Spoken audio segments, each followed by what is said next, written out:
Em 2003, o Brasil deu um passo importante para a inclusão da história e cultura afro-brasileira nas escolas. Mas mais de 20 anos depois, por que ainda enfrentamos tantos desafios na sua implementação? Olha, quando eu estudava no ensino médio, tive uma professora que explicou os diferentes modelos de sociedades africanas. Essa aula foi incrível e eu nunca mais esqueci disso. Mas foi só no final do ensino médio que eu descobri que a nossa história não se resume à escravidão. A Lei 10.639 entrou em vigor em 2003.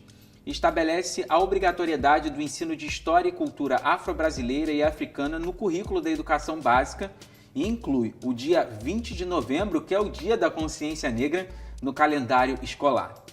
A lei foi instituída no governo do presidente Lula, mas mais do que uma bandeira de esquerda ou uma luta da esquerda, né, pela causa dos negros, é uma conquista do próprio povo negro e das associações que esses grupos tiveram ao longo das últimas décadas para tentar, né, fazer com que nacionalmente fossem reconhecidos os negros, a sua cultura e valores. No meu ensino fundamental, eu não tive professores que enfatizavam a importância da cultura africana para a construção da sociedade. E aí eu cresci sem referências positivas em relação à minha própria história. Eu não conseguia me impor de forma alguma diante do racismo que eu sofria no cotidiano e dificultou a minha convivência comigo mesma e com as pessoas ao meu redor. Inaê Lopes, em Racismo Brasileiro, diz: essa é mais uma das artimanhas desse racismo viscoso. Imaginarmos que ele é e sempre foi a única alternativa possível, sem que pudéssemos entrar em contato com as disputas travadas pelos diferentes sujeitos históricos e os projetos de futuro que eles construíram por causa e a despeito disso.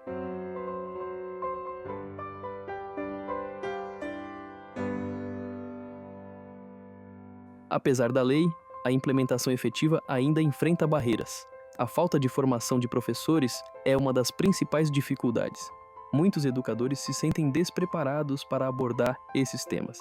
O repasse de orçamento pelos municípios para essa área e a falta de políticas públicas estão entre os problemas para que a cultura afro seja aplicada nas escolas.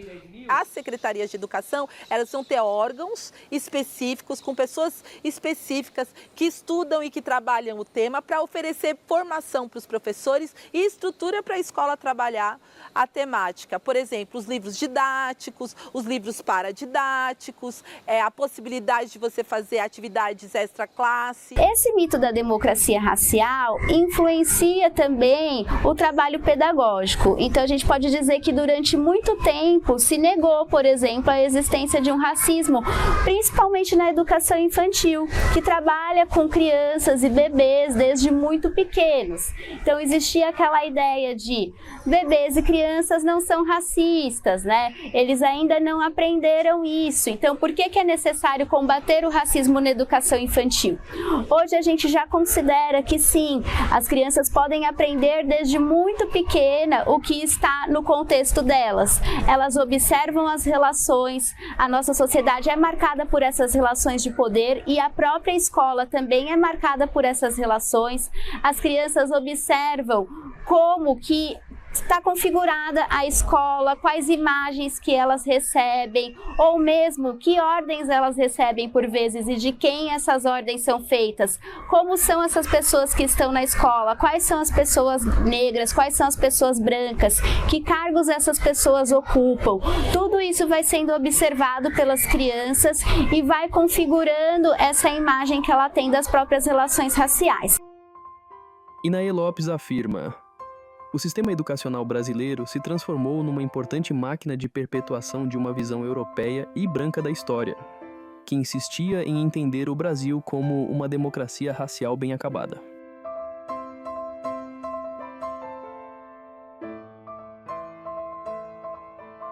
Além da falta de formação, existe uma resistência cultural que dificulta a aceitação dos conteúdos afro-brasileiros. Alguns pais e alunos ainda não reconhecem a importância dessa história. Essa resistência parte muito mais de alguns professores e professoras e de alguns gestores e gestoras do que dos próprios estudantes. Mesmo assim, existem divergências quanto a esse assunto. A gente vê que não há desafio na resistência de coordenadores e diretores. Eles estão abertos a fazer essa discussão, a levar essa discussão para as escolas.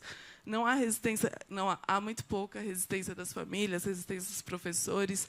Então, eu acho que a gente tem uma agenda, uma janela de oportunidade muito importante, muito boa para a gente aproveitar nessa construção da política mesmo, né? Algumas atividades e nós temos, enfim, dados que nos dizem que nós temos uma grande dificuldade de tornar efetivo o impacto entre o recurso investido e a sala de aula. O recurso investido e o impacto nas relações raciais, no racismo cotidiano dentro das instituições. Porque a institucionalização de algo não se dá somente a partir de uma lei. A lei é importantíssima, é um marco na história do nosso país para uma reparação histórica que é mais do que importante, mas o processo de reparação também se faz no cotidiano. A lei precisa ser internalizada em termos de valores que precisam ser compartilhados pelo corpo docente, pelo corpo discente e, sobretudo, por quem ocupa cargos de gestão. Se isso não acontecer, não há possibilidade de institucionalização e a lei ficará apenas como um discurso morto. Para Inaê, essa constatação é fundamental para compreender que o racismo sempre foi uma escolha política e não uma condição dada.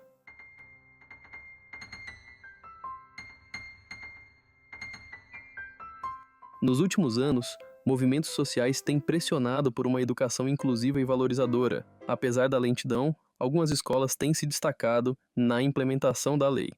Hoje a gente vê muito mais essa representatividade, bonecos negros, essa preocupação em ter também a figura negra ali presente no cotidiano. Então, a gente também compreende que o ensino antirracista também se dá a partir dessa estrutura também, né, de gestão.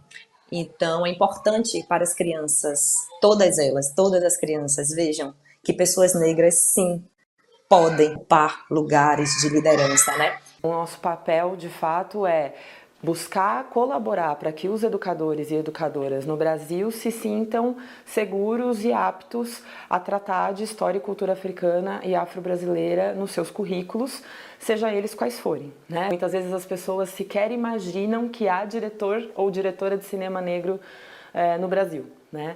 E aí é muito bom quando o público vai e encontra essa pessoa, né? Vê que ela existe, que ela é de carne e osso e que ela está à frente de muitas discussões que realizadores brancos não necessariamente se aventuram a fazer. Inaê ainda destaca que a história do racismo brasileiro pode ser feita a contrapelo, por meio da trajetória das inúmeras formas de resistência que também constituem nossa história desde seu marco inicial. Falar sobre a Lei 10.639 é mais do que revisitar um marco legal. É reconhecer uma dívida histórica, é abrir espaço para vozes que foram silenciadas por séculos, mesmo com todos os desafios, cada passo dado rumo a uma educação mais justa, antirracista e inclusiva, é uma conquista que precisa ser celebrada e fortalecida. Que esse debate não fique restrito às datas comemorativas ou a projetos pontuais. Que ele faça parte do cotidiano da escola, das escolhas curriculares, da formação dos professores e, sobretudo, da construção de uma sociedade mais consciente e comprometida com a sua verdadeira história.